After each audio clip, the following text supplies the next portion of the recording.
It began on an ordinary Thursday night, the kind of night when time drifts quietly and the only sound in the room is the soft buzz of a computer fan. Eli Kramer sat alone in front of his monitors, streaming a late-night coding session to a handful of regular viewers. He wasn't famous, just another insomniac on the internet, trying to share something he loved. The clock on his desk read to 47 a.m. when it happened. A faint flicker crossed his screen, and a new file appeared in his downloads folder. There was no alert, no progress bar, no trace of where it came from. It simply appeared, like it had always been there. The file was named midnight_paper.mp4. Eli stared at it for a moment, assuming it was some glitch or cache fragment from an old backup. But when he opened the file's properties, his stomach tightened. The creation date said April 7, 2025 to 3:12 a.m. That didn't make sense. It was still 2019. He blinked, refreshed the window, checked his system clock, then reopened the file info.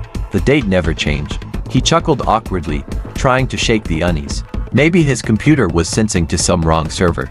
Maybe it was nothing. But the silence in the room started to feel heavier, like the air itself was holding its breath. His live chat had gone completely quiet. Every viewer was gone. Even the soft hum of his desktop felt deeper now, as if the machine itself was listening. Eli hesitated, his cursor hovering over the file icon. His pulse quickened. Rationally, he knew it was probably a corrupted temp file, a harmless ghost of data. But curiosity whispered louder than reason. Against that quiet voice in his gut telling him to stop, he double-clicked. The screen went black, then hissed with static. For a moment, there was nothing but a low, trembling sound, breathing. Then the video came into focus. It was his own desk, his own posters, his own lamp flickering in the same dim corner of the frame. And sitting in front of that camera was a man who looked exactly like him, only older, paler, his eyes wide and sleepless. The man leaned closer to the lens and whispered, "If you're seeing this, don't open the second file." Eli froze, his breath caught halfway in his throat.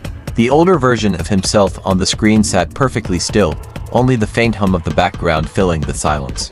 The lighting was identical to his own room, down to the subtle flicker of the desk lamp. But something was wrong behind the older Eli. The walls were darker, smudged with what looked like handprints. The man leaned closer again, his voice trembling. They watched through the files. Every time you open one, it grows. Eli's mouse twitched in his hand, ready to close the player, but curiosity glued him there. The figure on the video blinked rapidly, eyes darting towards something off-screen, then back at the camera. You think it's just code, but it's not. It listens. Static rippled across the screen, and the image warped, splitting into faint outlines, like multiple silhouettes behind the man, shifting shapes almost human but too tall, too thin.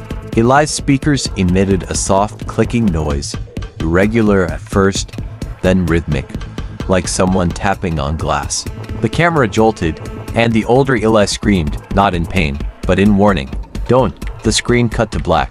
Eli sat there in the glow of his monitors, his reflection staring back at him. He opened his task manager, trying to kill the media player, but the process wouldn't end. It kept reopening itself, dozens of hidden windows flashing across his screen for a split second each one showing still frames of his room, taken from slightly different angles. He looked around, heart pounding. There was no camera except his own webcam, but as he reached to unplug it, a soft whisper came through his headphones. Too late. His system fan screamed, spinning into overdrive. Every file on his desktop began duplicating, one after another.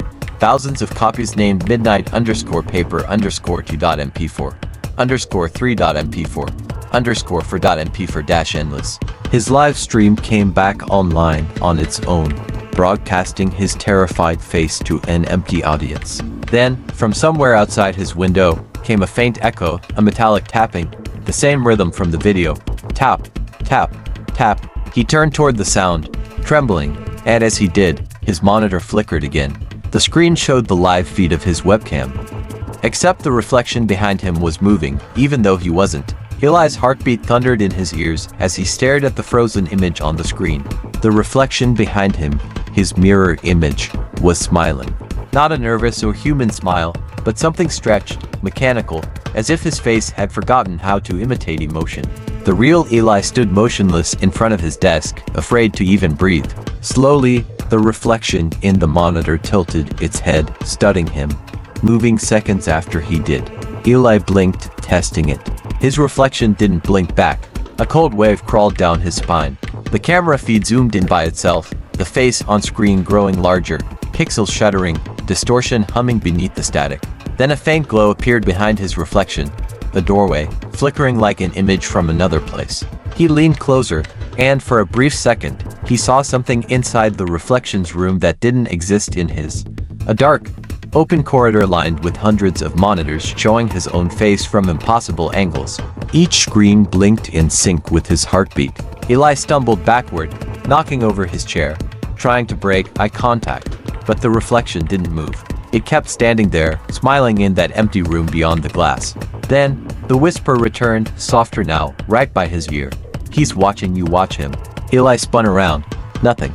Just shadows pooling in the corners of his apartment. He turned back toward the monitor, but the screen was blank, the webcam light off. For a moment, he thought it was over. He exhaled shakily, shut his laptop, and sat in the dark. The silence was unbearable, thick, almost humming. Then, a faint sound broke it, a single tap on glass. He looked toward the mirror across the room. There was a handprint on it, not his. Wet, fresh. Slowly, as he approached, the fogged surface rippled, not reflecting the room anymore, but showing a dim hallway lit by flickering bulbs. And in that hallway, he saw himself standing there, staring back. Only this version wasn't breathing. The figure in the mirror lifted a hand, perfectly synced to his heartbeat, and pointed at him. Then its lips moved. Eli couldn't hear the words, but he understood them. "Let me out." Eli barely slept that night. Every time he shut his eyes, he saw that handprint, that impossible hallway, that version of himself smiling through the glass. By morning, he convinced himself it had been some kind of dream, the sleep-deprived hallucination from too many nights online. But when he walked past the mirror again, something was off. His reflection was half a second late, not enough for anyone else to notice, but enough for Eli to feel it in his bones. He tried to film it, to prove to himself he wasn't losing it, but every clip glitched, the footage corrupted, showing that same warped grin and flickering lights. Desperate, he scoured the forums where he'd found the cursed video, searching for answers. The thread was gone, every mention of it wiped clean, as if it never existed. Then an anonymous user messaged him. "You look too long. It's watching from your side now." Eli froze. He didn't reply. Instead, he looked around his room, feeling the air grow heavier. The lights dimmed, just slightly, and the faint buzz of his computer deepened into a low hum that seemed to vibrate through his chest.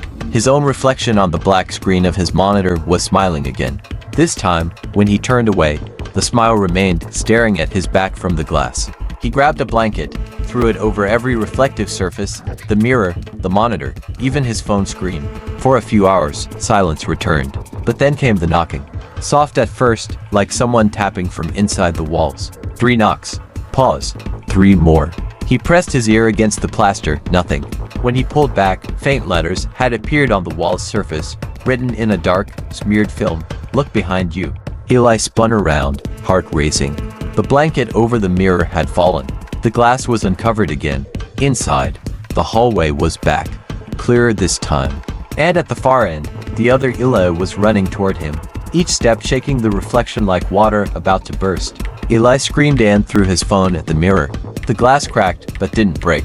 Instead, the reflection paused, pressing its hand against the crack, its grin stretching wide. Then the whisper returned, louder, layered with 100 distorted voices. Almost there. Eli didn't remember falling asleep.